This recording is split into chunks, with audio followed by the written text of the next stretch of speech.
नमस्कार, मेरा नाम है ओम प्रकाश यादव और आप देख रहे हैं वॉइस ऑफ रिपब्लिक। अगले 1 से 2 दिन में नई सरकार का गठन हो जाएगा और नीतीश कुमार जी मुख्यमंत्री के रूप में शपथ ले लेंगे। एनडीए को प्रचंड बहुमत मिला है, इसलिए सरकार बहुत स्टेबल होनी चाहिए, सरकार बहुत मजबूत होना चाहिए। और वैसे भी नीतीश कुमार जी अपने स्टाइल के लिए जाने जाते हैं।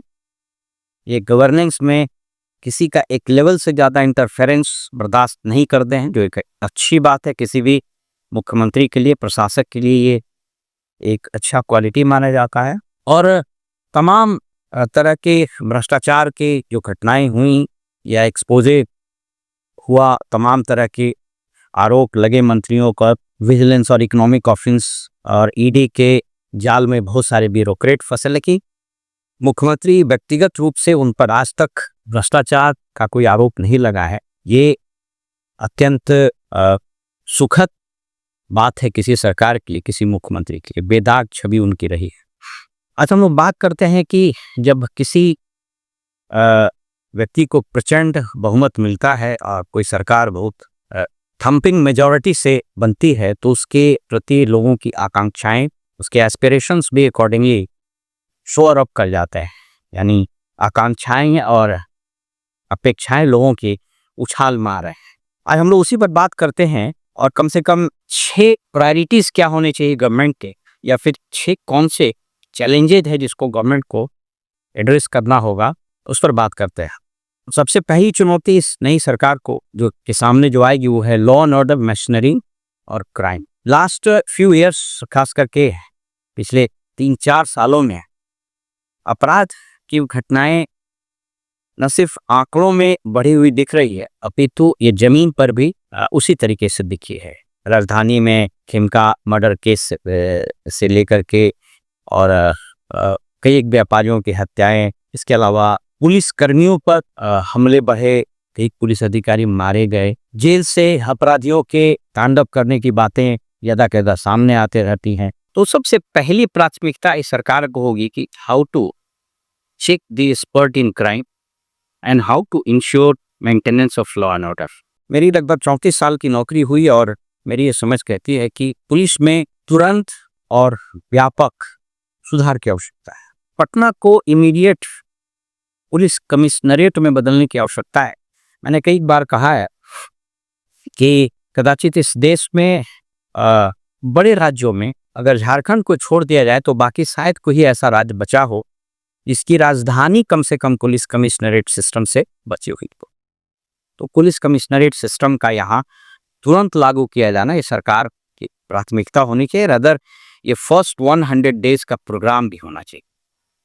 इससे 2-3 फायदे होंगे। पहला तो जो सिविल एडमिनिस्ट्रेशन और पुलिस दोनों मिलकर जो लॉ एंड ऑर्डर, मशीनरी या फिर क्राउड मैनेजमेंट आदि का काम करती है, उसमें सुधार होगा, क्योंकि पुलिसिंग के क्रियाकलाप में बहुत परिवर्तन हुए हैं। अब आप रूरल पुलिसिंग को पटना में नहीं लागू कर सकते हैं। इनफैक्ट अर्बन पुलिसिंग भी नहीं, हम मेट्रोपोलिस पुलिसिंग की आवश्यकता है। तो पहली चुनौती सरकार के सामने होगी अपराध पर कैसे नियंत्रण किया जाए। इलेक्शन में जो कुछ घटनाएं हुई हैं या फिर एनडीए को जो प्रचंड बहुमत मिला है, आरजेडी की हार हुई है, तो ग्राउंड लेवल पर दोनों के समर्थकों के बीच में झड़पों के हो जाने या फिर कुछ लोकलाइज प्लेस में अगर कोई जातिगत हिंसा वगैरह होने लगे तो ये इसको संभालने की आवश्यकता है। दूसरी जो सबसे महत्वपूर्ण चीज है वो ये है कि बेशक प्रशांत किशोर का चुनाव में अच्छा परफॉर्मेंस नहीं रहा और वो एक भी सीट नहीं जीत पाए, लेकिन एक चीज तो उन्होंने कर दिया है, वो ये कि माइग्रेशन को और एम्प्लॉयमेंट को, रोजगार को इन्होंने केंद्र बिंदु में ला दिया है। सो मच सो कि इवन प्रधानमंत्री को अपने भाषण में कहना पड़ा कि हम ये सुनिश्चित करेंगे कि लोग यहाँ से पलायन नहीं करें।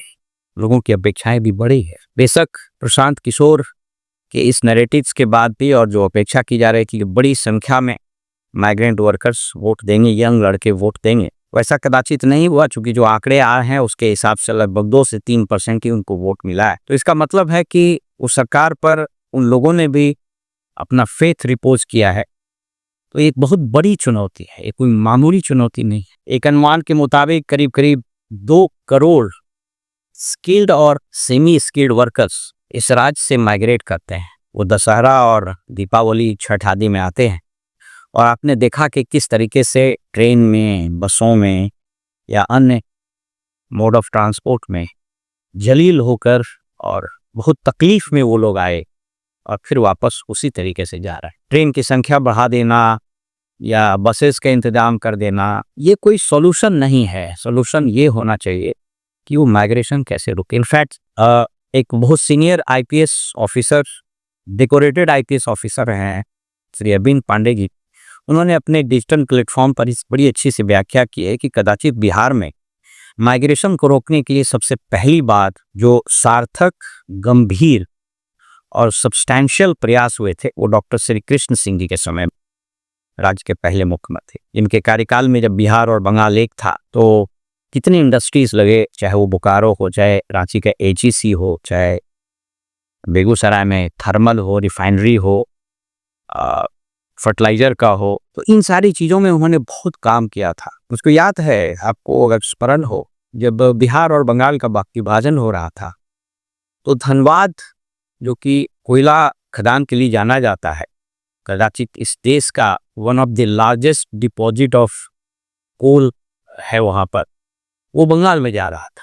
तो ये श्री बाबू की ही राजनीतिक कौशल का या उनकी निगोशिएशन के पावर का कमाल था कि धनबाद तत्कालीन बिहार में ही रह गया। हालांकि फिर जब झारखंड बटा तो वो झारखंड में चला गया। तो बहरहाल ये रोजगार और माइग्रेशन और नौकरी, इस तीनों को एड्रेस करना इस सरकार के लिए बहुत बड़ी चुनौती है, क्योंकि अपेक्षाएं इतनी बढ़ गई हैं कि अब यदि इस फ्रंट पर सरकार कुछ सब्सटैंशियल नहीं कर पाई तो फिर बहुत मुश्किल होगी। आक्रोश पनपने के भी चांसेस हैं। मैं ये नहीं कह रहा हूँ कि इस राज्य में कुछ जेनजेड जैसा आंदोलन हो जाएगा।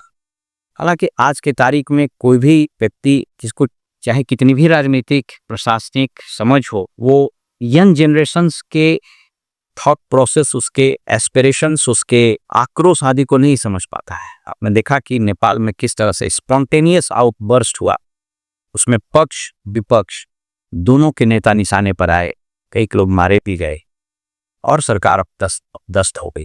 सरकार को उखाड़ कर फेंक दिया, संसद, सुप्रीम कोर्ट आदि में आग लगा दी। तो इसको कोई अगर एक सिरे से खारिज करता है तो वो उसका परसेप्शन हो सकता है, लेकिन हमारी समझ कहती है कि ऐसी स्थिति यहाँ नहीं आनी चाहिए और यहाँ आएगी भी नहीं। हमारा सोसाइटी का जो टेपेस्ट्री है, सोसाइटी का जो फैब्रिक है वो थोड़ा डिफरेंट है, अलग है हमारे समाज की बनावट। लेकिन ये इतना बड़ा जो ह्यूमन रिसोर्स है उसको रोजगार मुहैया कराना, नौकरी, सरकारी नौकरी में ठीक से बहाली हो। दुर्भाग्य से इस राज्य में किसी भी सरकारी नौकरी के मुतालिफ जब प्रतियोगिता परीक्षाएं होती हैं तो यह राज्य कुख्यात हो गया है क्वेश्चन लीकेज के मामले में। और इस बात से आप इनकार नहीं कर सकते हैं कि क्वेश्चन लीकेज में जो इन्वॉल्व है माफिया और जो शिक्षा माफिया है, उसका गवर्नमेंट में बहुत बड़ा और बहुत ही अंदर तक प्रवेश हो चुका है। क्योंकि बगैर स्टेट, मैं जब स्टेट कहता हूं तो सरकार के अंगों के बारे में कहता हूं, उसके बगैर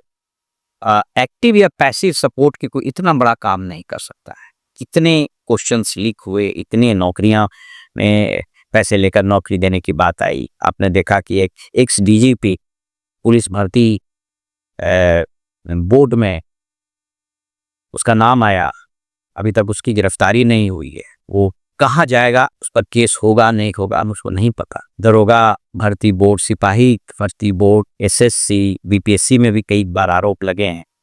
तो इसको ठीक करने की आवश्यकता है। दूसरा, तीसरा भी अगेन बहुत महत्वपूर्ण चीज, जिस तरह से प्रशांत किशोर ने सबूतों के साथ इनके मंत्रियों पर करप्शन के आरोप लगाए, वो लोगों के फेथ को इरोड करता है। ये बात अलग है कि सरकार जीत गई, उसके अलग कारण है, लेकिन इसको समझने की जरूरत है कि जो जीत गया वो पाक साफ है और जो हार गया वो पाक साफ नहीं है, अभी सही नहीं।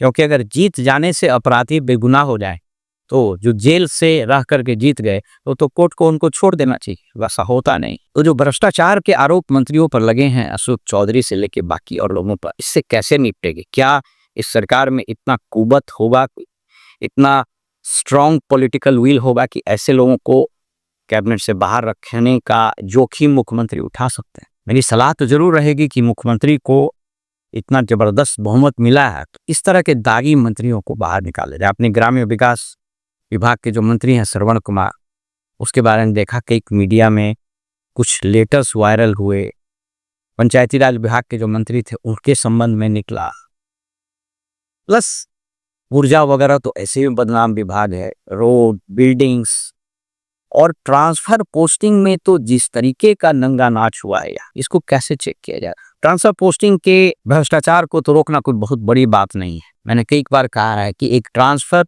एंड पोस्टिंग रोटेशन पॉलिसी बनाने की जरूरत है। अगर वो पॉलिसी बन जाए तो ये मंत्रियों की मनमानी रुक सकती है और विधायकों के अनुशंसा पर जो पोस्टिंग करने की रवायत शुरू हुई है यहाँ, वो बंद हो सकता है। इसका परिणाम ये हुआ है कि भ्रष्टाचार पंचायत तक पहुंच गया है। भ्रष्टाचार तो सचिवालय में है ही, लेकिन सचिवालय में कोई अगर 100 करोड़ रुपए का डील करता है तो ये पब्लिक उसको न तो समझ पाती है, पब्लिक प्रत्यक्ष रूप से उससे प्रभावित नहीं होती। लेकिन पंचायत और प्रखंड अनुमंडल जिलों में जो भ्रष्टाचार है सरकार के विभिन्न अंगों में, जब मैं प्रखंड स्तर बोल रहा हूँ सिर्फ बीडीओ सीओ की बात नहीं कर रहा, प्रखंड स्तर पर जितने विभाग हैं सबका वही हाथ है। जितने तरह के पुल टूटे उस पर कोई कार्रवाई नहीं हुई। इसमें ग्रामीण कार्य विभाग, अशोक चौधरी का विभाग तो इतना बदनाम है, इसको बोलते हैं सड़ांध हो गया, बदबू का सड़ेआम की तरह। इसको कैसे वो चेक करेंगे। टॉप ब्यूरोक्रेसी में जो भ्रष्टाचार, जो पकड़ा गया वो चोर है, जो नहीं पकड़ा है वो साधु, ऐसा नहीं है। ये आम परसेप्शन, आम धारणा है कि सरकार में जो कुछ टॉप ब्यूरोक्रेट्स 10, 15, 20, 25 है, उनके पास करीब 100 करोड़ से ऊपर का नेटवर्थ हो गया है।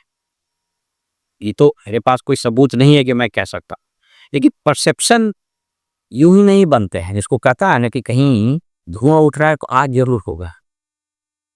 और जिस तरह से मोडस ऑपरेंडाई इजाद किया है टॉप ब्यूरोक्रेट्स ने, स्पेशली टॉप आईएएस लोगों ने, जो ऊपर के लेवल पर, उसने पूरे गवर्नेंस पर धब्बा लगाया है, गवर्नेंस की रीढ़ को कमजोर किया। इसको कैसे निपटे। चौथी चीज,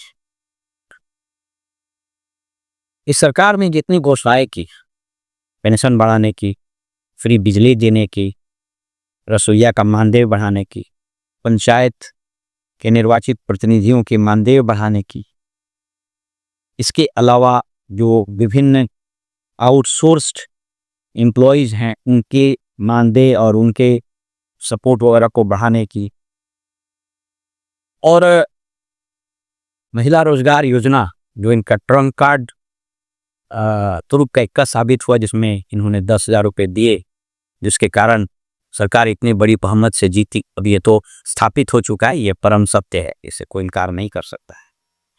तो इसके कारण इस सरकार पर जो हर साल बजटरी बर्डन बढ़ेगा बजट पर, वो तकरीबन 25 से 30, कहीं कहीं 40,000 करोड़ की भी बात हो रही, वो बढ़ेगा। तो ये पैसा कैसे आएगा, कहाँ से आएगा। क्योंकि महंगाई के इस दौर में अगर आपने कुछ और सेस, कुछ और टैक्सेस, कुछ और नॉन टैक्स रेवेन्यू बढ़ाए, तो फिर इस राज्य की जो जनता ऑलरेडी त्राहिमाम कर रही है, तो वो फिर एक जिसको बोलते हैं थ्रेशोल्ड पर पहुंच जाएगा, तो वो आक्रोश में तब्दील हो सकता है। तो ये जो फाइनेंशियल चैलेंजेज है उसको कैसे ये दुरुस्त करेगी, ये दिगर बात हो। यद्यपि हाल के वर्षों में जो पूरे देश में सकल घरेलू उत्पाद में जो वृद्धि हुई है, उसके कारण टैक्सेस का कलेक्शन बढ़ा है, तो स्वाभाविक रूप से सेंट्रल टैक्सेस में हिस्सेदारी बिहार की भी बढ़ेगी। आप सबको पता है कि अभी जो करंट फाइनेंशियल ईयर है उसका 3.25 लाख करोड़ के आसपास का बजट है। सप्लीमेंट्री वगैरह को मिला दीजिए तो उसी के आसपास होना चाहिए। अगले साल संभवतः 4 लाख करोड़ का ये बजट होगा। उस 4 लाख करोड़ के बजट में करीब करीब 3.5 लाख करोड़ रुपया उधारी है। 46,000 करोड़ रुपया ये सरकार हर साल ब्याज में और मूलधन की वापसी में लगाती है। तो जो गवर्नमेंट के एक्सपेंडिचर हैं, जो वेस्टफुल एक्सपेंडिचर है, अनावश्यक खर्चे, उसमें कैसे रोक लगेगा, उस प्रायोरिटी को तय करना पड़ेगा। तो ये 5वीं चीज। छठा चीज, चौथा चीज मैंने कहा, 5वां चीज एजुकेशन। अब समय आ गया है कि ये ठीक, ये बात अलग है कि सरकार जीत गई, बन गया, सब कुछ ठीक है, लेकिन इसका मतलब ये नहीं है कि कोई इसको एक्सेप्ट कर लेगा कि बिहार का एजुकेशन बर्बाद हो चुका है। आप लोग irrespective of party lines, irrespective of the class of society, चाहे वो गरीब हो, अमीर हो, पढ़ा हो, कम पढ़ा हो, ये इस बात से अगर क्रिटिकली एनालाइज करेंगे तो इसको समझेंगे कि एजुकेशन पूरा सिस्टम बर्बाद है। वैसे एक ही दिन में बर्बाद नहीं हुआ, यह सिलसिला 80-85 से शुरू हुआ। जगन्नाथ मिश्रा जी के समय में प्राइवेट कॉलेजेस का कॉन्सेप्ट आया, वित्त रहित शिक्षा का। उसके बाद फिर लालू जी आए, उनके समय में अघोषित शिक्षा मंत्री रंजन प्रसाद यादव आए, उन्होंने हायर एजुकेशन स्पेशली यूनिवर्सिटीज़ और कॉलेजेस को बर्बाद किया। जब नीतीश जी आए तो स्वर्गीय मदन मोहन झा का एक बड़ा यूटोपियन ख्याली मॉडल उन्होंने दिया कि पंचायतों को अधिकार दे दिया जाए और पंचायत शिक्षक की नियुक्ति, इसने रही सही कसर तोड़ दी और पूरे शिक्षा व्यवस्था की रीढ़ टूट गई है। और आज स्कूल जो है वो गवर्नमेंट के स्कीम डिस्ट्रीब्यूशन का केंद्र बन के रह गया है। चाहे वो खिचड़ी बांटना हो, चाहे साइकिल बांटना हो, चाहे पोशाक बांटना हो, इसी का केंद्र रह गया, स्टाइपेंड बांटना। और कालांतर में हमने बिहार की जनता का माइंडसेट ऐसा बना दिया है कि अब गार्जियन उस स्कूल में यह देखने के लिए नहीं जाता है उनके बच्चे क्या पढ़ रहे हैं, बल्कि वो वहां जाकर सिर्फ इस बात की इंक्वायरी करता है कि मेरे बच्चे का स्टाइपेंड क्यों नहीं आया, मेरे बच्चे का किताब क्यों नहीं आया है, और खिचड़ी ठीक नहीं मिल रही, सो एन एंड सो फोर्थ। और छठी और अंतिम चीज, और इसको हम बड़ी गंभीरता से बता रहे हैं, जीविका दीदी का जिस तरीके से पॉलिटिसाइजेशन हुआ, यद्यपि यह स्कीम अभी तक बिल्कुल ट्रैक पर है। मैंने इस संबंध में बहुत सारे पेपर्स इकट्ठा किए हैं, सबको बताने की जरूरत नहीं, इसका लबो लबाब बता देते हैं कि लगभग 2 करोड़ के आसपास अभी जीविका दीदी हैं बिहार में, और 11.5 लाख के आसपास SHG है, सेल्फ हेल्प ग्रुप। एक में 10 से 12 लोग होते हैं, तो 2.25 करोड़ जीविका दीदी है। करीब करीब 50 से 60 हजार करोड़ रुपया बैंकों के ऋण है इन लोगों के ऊपर, और इतना ही राशि या इससे थोड़ा बहुत कम होगा, लगभग 40 से 50 हजार करोड़ रुपया ये गवर्नमेंट के द्वारा ग्रांट के रूप में जीविका संगठनों को दिया गया। तो कुल मिला जुला के लगभग 1.25 लाख करोड़ रुपया इस जीविका संगठन को खड़ा करने में लग चुका है। अभी तो किसी तरीके से बैंकों के ऋण या उसके इंटरेस्ट वगैरह लौटाए जा रहे हैं, जिसमें ज्यादातर गवर्नमेंट के सपोर्ट ही है। अभी गवर्नमेंट जीविका दीदियों को खड़ा करने के लिए अस्पताल का काम या और बाकी जगह की सप्लाई वो सब कर रहे, कुछ कुछ जीविका संगठन बहुत अच्छा भी कर रहा है। लेकिन कोई भी बिजनेस का मॉडल, कोई भी सेल्फ रिलायंट स्कीम सिर्फ सरकार के सहारे नहीं चल सकती। तो अगर इसका फाइनेंशियल वायबिलिटी ठीक नहीं रहा तो इसका परिणाम वही होगा जो महाराष्ट्र में एक समय हुआ था। को स्मरण है कि संभवतः 80 या 90 वगैरह के दशक में किसानों को बड़ी मात्रा में ऋण दिए गए, बाद में उसका पॉलिटिसाइजेशन हो गया, इसको हम माफ कर देंगे, इसको नहीं माफ करेंगे, और वो ऋण बढ़ता गया, एग्रीकल्चर सस्टेन नहीं किया, और महाराष्ट्र में किसानों के आत्महत्या की कई खबरें सामने आई। वो एक दुखद दौर है जो अभी भी चल रहा है। बिहार में माइक्रो फाइनेंस की जो स्थिति है, ग्रामीण इलाकों में 10%, 15% के इंटरेस्ट पर माइक्रो फाइनेंसर्स लोग लोन देते हैं, उसके बाद उसकी प्रताड़ना होती है, एक लोग घर छोड़ के भाग गए, एक लोगों ने अपनी जीवन की लीला समाप्त कर दी। इंडिया टुडे ग्रुप ने इस पर एक डिटेल रिपोर्ट प्रकाशित की।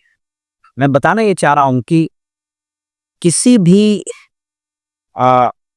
बिजनेस ऑर्गेनाइजेशन में अगर गवर्नमेंट का इंटरफेरेंस एक लेवल से ज़्यादा बढ़ जाए तो नंबर 1, और नंबर 2 कि अगर इसका पॉलिटिसाइजेशन हो जाए तो वो कोलैप्स कर जाता है। मैं आपको कुछ एग्जाम्पल देता हूँ। इस राज्य में जहाँ एक समय 1 दर्जन से ज़्यादा बड़े वायबल और बड़े vibrant robust public sectors, Bihar state electronic development corporation, Bihar state leather development corporation, Bihar state financial corporation, कितने इस तरह के, बिहार जूट कॉरपोरेशन, बहुत सारे कॉरपोरेशंस थे। उसी समय बिस्कुमान वगैरह भी था। तो हुआ ये कि धीरे धीरे पॉलिटिशियंस ने उसमें इंटरफेरेंस बढ़ाया, उसको पॉलिटिसाइज किया। पॉलिटिशियंस अपने दलों के लोगों को उसमें चेयरमैन बनाना शुरू किया और धीरे धीरे उसका जो फाइनेंस था उसका ड्रेन आउट शुरू हो गया। कुछ आईएएस ऑफिसर्स को डाल दिया जो उसको चारागाह बनाए, और 97-98 तक आते आते ये सारे कॉरपोरेशंस बंद हो गए। Bihar jute development corporation, leather development corporation, finance corporation, electronic development, सब बंद हो, बियाडा वगैरह तो समाप्त हो। वैसा इसीलिए होता है कि इसके एक दो प्रमुख वजह है। पहला कि आप ठीक है उसको सस्टेन, उसको खड़ा करने के लिए गवर्नमेंट उसको हेल्प करे, लेकिन अगर आप बहुत दिन तक हेल्प करके ही उसको खड़ा रखे रहिएगा तो फिर वो सस्टेन नहीं कर पाएगा। मैं आपको एक और एग्जाम्पल देखा। मैं 90 के दशक में झारखंड के इलाके में पोस्टेड था और उस वक्त मेरे एरिया में एक कंपनी थी, हिंदुस्तान कॉपर लिमिटेड। कॉपर बनाती थी, कॉपर का ओर निकलता था, फिर वो तांबा बनाती थी। गवर्नमेंट का सपोर्ट था, वो तांबा सरकारी खरीदती थी, सरकारी पब्लिक सेक्टर्स खरीदती थी, चाहे वो भारत इलेक्ट्रॉनिक लिमिटेड हो, भारत हेवी इलेक्ट्रॉनिक लिमिटेड हो, वगैरह वगैरह।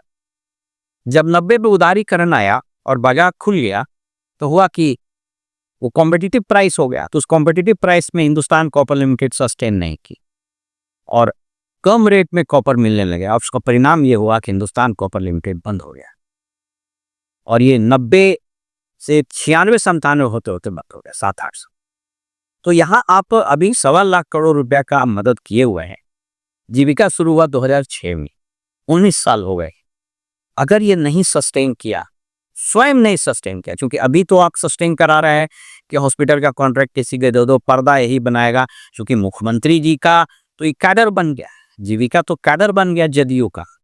अभी इस इलेक्शन में जो हुआ वो आप लोग सबको पता है कि इलेक्शन के दिन डीएम कंट्रोल रूम में बैठ करके इस बात को सुनिश्चित नहीं कर रहा था कि इलेक्शन पीसफुल हो रहा है या नहीं, बल्कि इस बात को सुनिश्चित कर रहा था कि जीविका के जितने बीपीएम, डीपीएम, एरिया कोऑर्डिनेटर वगैरह हैं वो टेम्पू, टोटो, बाइक जैसे भी हो उठा करके वोटिंग कराओ। उसकी कई जीविका की कई लोगों ने अनौपचारिक और नाम न बताने के सब पर बताया भी सर हम लोग तो परेशान रहे और 6 बजे तक घुसाए, और कहीं कहीं 100% जीविका दीदियों का, और जीविका दीदियों का ही नहीं हुआ, जीविका दीदी अपने परिवार वालों को भी लेकर गया कि ठीक है साहब हम लोग 10,000 मिला दो।